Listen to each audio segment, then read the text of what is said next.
Hey guys, welcome back to my channel and welcome back to another Freaky Friday video. Today I'm going to be finishing up the video that I posted last Friday, which was parts 1 and 2 of the Reddit story. My YouTube video is different than I remember, and today I'm going to be reading part 3 and kind of reacting to the whole story with you. I want to give a shout out to Good Day and Good Night because they are the people who originally wrote this story on Reddit, and I'm just reading it because I think it's really interesting and I think it's a really good story. If you don't want your story posted up on my channel, then please let me know and I will gladly take it down.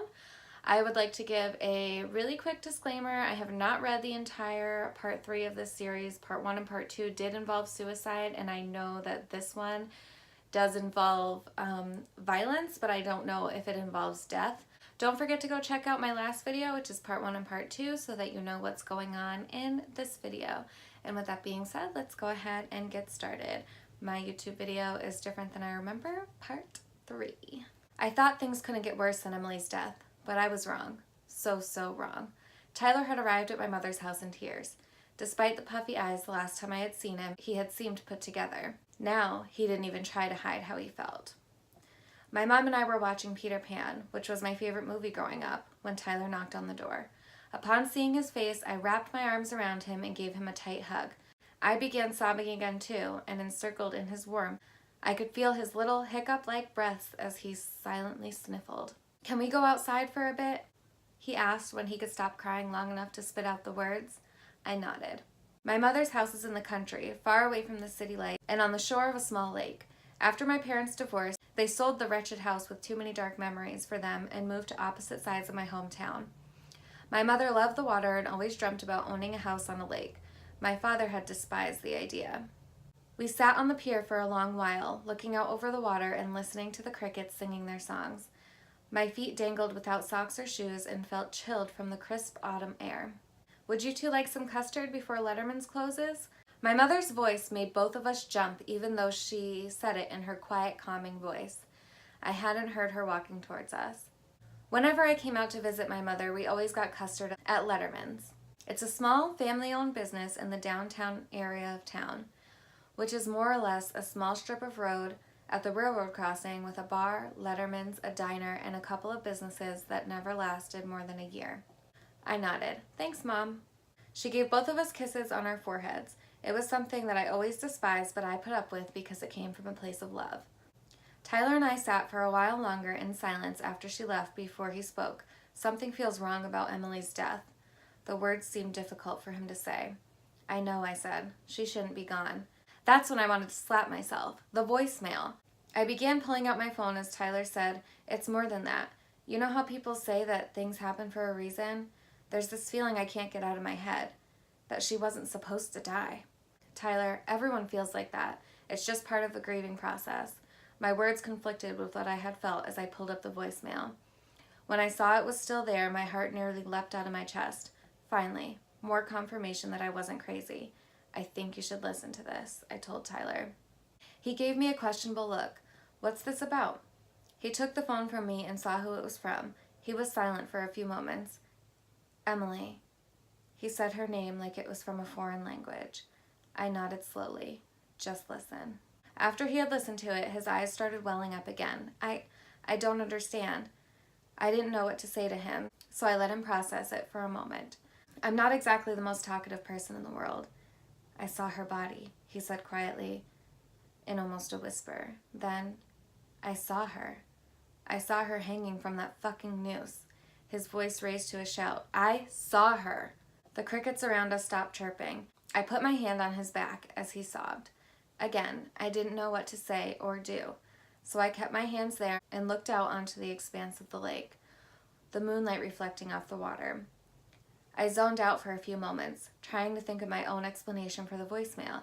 When I first had listened to it, I convinced myself I was crazy. I then suddenly noticed that Tyler was watching something on his phone. "What are you doing?" I asked him and leaned nearer to see. He was watching the old YouTube videos, but this one wasn't the one I had seen Emily in where she hanged herself. "It has to mean something," he said, his eyes fixed on the screen. "Tyler." I was sure that he wouldn't find anything in the videos, but I didn't know what had happened. But it had to have been a one-time thing. Maybe if it weren't for my then emotional state, I would have argued with him, but I didn't have the energy. I was sure that he didn't either. So I lied on my back and stared up at the stars. I live in the city now, so being able to pick out so many that I couldn't count was rare. "Claire!" he said so abruptly that it made me jump. "You have to see this." His voice was deadpan and grave. For a moment, whatever it was, I didn't want to see it. I wanted to sit on this pier for the rest of my life, ignoring all the terrible things in the world. But then, the trepidation left me. It was as if I was standing over a body of water. I took the leap and grabbed the phone, pressed play, and turned up the volume. I had watched this video just a few days earlier, so I knew what was happening. I was giving a tour of my house, laughing as I went along with Emily. Emily was filming, so the camera was showing me. Tyler had put it to right before we made it to the kitchen. In the video, young me stopped for a moment before entering the kitchen. "Okay, everyone, so here's the best part of the house." I looked so giddy and at the same time awkward. My braces-covered silly grin showed myself from a time when I hadn't quite grown into my mouth or nose. "My mom makes the best food, better than Emily's mom." "Nuh-uh," Emily argued from behind the camera. "Uh-huh," I laughed. "Here, see for yourselves." Emily followed behind me as I skipped into the kitchen. My mother's back was to the camera as she drudged over a pan on the stovetop. The younger me inhaled deeply through her nose and closed her eyes. I wish you could all smell this. My mom was the best cook in the world. She's always been the best in my eyes. "Oh no," my mother said with fake concern and sarcasm. "This couldn't ever be another video for Claire and Emily's 1,000 fans, could it?" "Please," Emily said. "We have 1,000,000 fans. What sort of plebeians would we be with 1,000? I laughed. "Do you even know what that word means, Emily?" Emily said. "A plebeian is a person of lower class," my mom started. Then she turned around. The me today nearly dropped the phone into the lake when I saw her face. It looked like she had stood underneath a waterfall of blood. It covered nearly half of her face, but the darkest blood came from a gush above her forehead. The younger me in the video didn't react. In ancient Rome, the plebeians were akin to the peasants. She glowed as she said the words. I now noticed that her face wasn't just bloodied. It was mangled, as if her skull had been caved in at parts and her nose was broken. I put the phone down slowly as my head connected the dots. Letterman's wasn't that far away. It was just a few miles down the road. How long ago had my mom left? I stood up quickly. "We have to find my mom." I said it more calmly than I realized or had meant to. Tyler looked at me with large, brown, confused eyes from the pier. "Come on," I said as I offered my hand. "We have to go." My mom was in serious danger. I realized it at once. I've heard that when a tsunami is about to hit, the water will recede into the ocean first and everything is still calm. If you're naive and curious, you might feel entranced and wander out into the beach. When you see the wall of water rushing towards you, it'll be too late. When I was watching the video, as I watched the water roll back into the ocean, I was now terrified that I had waited too long. Tyler drove like we were outrunning a tsunami. I tried calling my mom and her phone rang until it went to voicemail. She had a bad habit of leaving her cell phone at home when leaving the house. "This is Helen. Please leave a message at..." I hung up the phone and swore under my breath. This section of the road had no streetlights, so we relied on his brights and the moon and stars. A pair of white lights reflected back at us, and Tyler slammed on his brakes with squealing, screaming tires, just narrowly missing a deer.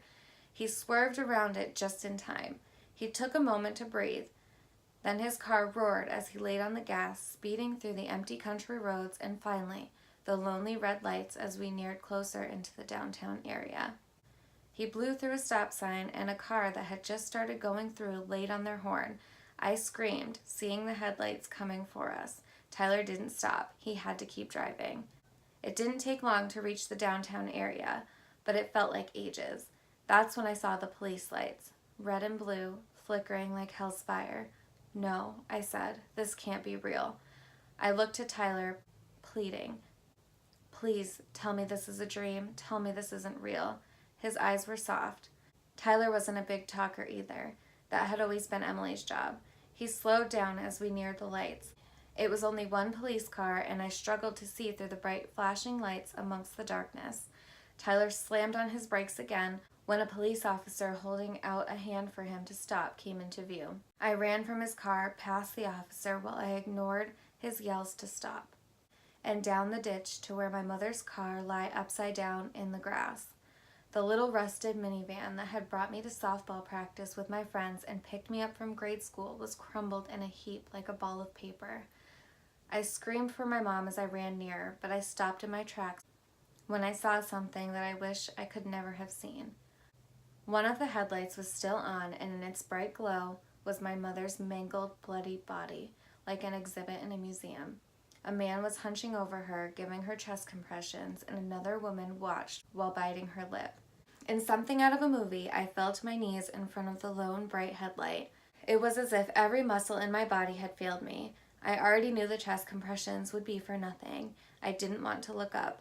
Seeing what I already knew, that my mother's face was the same as it had been in the video, it would be too much. I don't think that I've ever screamed like I did then. The woman who was watching a moment ago tried to comfort me, but I was inconsolable. I don't remember what happened after that. I think Tyler came over to me and tried to lead me away from the scene, but I pushed him away. I didn't come out of the stupor until later that night. I learned that my mother was pronounced dead at the scene. They assumed that a drunk driver had hit her on her way back from Letterman's and drove off. Did you know that Wisconsin has the 4th highest rate of drunk driving in the U.S.? They found a quart of cookie dough custard in her driver's seat. Don't ask me why they bothered telling me that. I came to it at Tyler's house. We sat together for the longest time, not knowing what was next. I've rewatched the rest of the videos again and again, and of course my mother looks normal in the video now. There are only 3 people in the videos, Emily, my mother, and myself. I don't know what's going to happen next, and in a way, I'm ready for it. There was a text from my mom that I hadn't seen until I looked at my phone when at Tyler's. It was from my mother. At this point, it didn't surprise me. The leaves are changing out here, and they are so beautiful. The fall weather is rolling in, too. I sure could use a new scarf. Winky face. I got myself a whole quart of cookie dough tonight. I know I shouldn't have, and that it'll be gone in a few days, but I can't help myself. LOL. Love, Mom. My mother had worded the text as if I wasn't in Wisconsin visiting her. It makes no sense, but nothing does anymore. My older brothers flew from New York to help me make the arrangements for the funeral and my mother's assets as they did when my father passed a couple of years ago. The funeral came and went in a blur, and it was only today when I noticed that Tyler was acting differently. There's a lot that you can chalk up to grief in someone's behavior after these things happen, but I was sure that I heard him talking with someone yesterday in his room. His words were too muffled to make out. I thought he was on the phone at first, so I thought nothing of it, until his phone buzzed from where it was charging in the kitchen, later after he didn't come out. Today, I heard it again. I tiptoed over to his bedroom door. I put my ear against it, and that's when I heard another man's voice. "We must speak about this another time," the voice said. I pulled the door open and saw Tyler sitting on his bed alone. No phone, no TV, no tablet. He stared at me with wide eyes, and then he shouted, "Get out!" he yelled. "Get out of my fucking room!" I closed the door behind me with a slam. I don't know what's going on, but I'm going to find out if it kills me. Wow. Okay. That is the end of part 3. And I feel like with that ending, there definitely needs to be a part 4 coming, but I'm not sure if there will be. I will keep an eye out, because if there is, I will definitely share it on here. The story is so interesting. It kind of reminds me of some movie. I am like getting chills thinking about this story. Could you imagine watching some of your old videos? Or I can't imagine myself watching some of my old videos and seeing things that are going to happen, things that you can't prevent because they're already happening as you watch that video. That's so, so scary to me. But I really, really hope there's a part 4, because I'm really interested in this story and I want to find out what happens. So if you guys enjoyed this video, don't forget to give it a thumbs up and subscribe to my channel, and I will see you guys next time.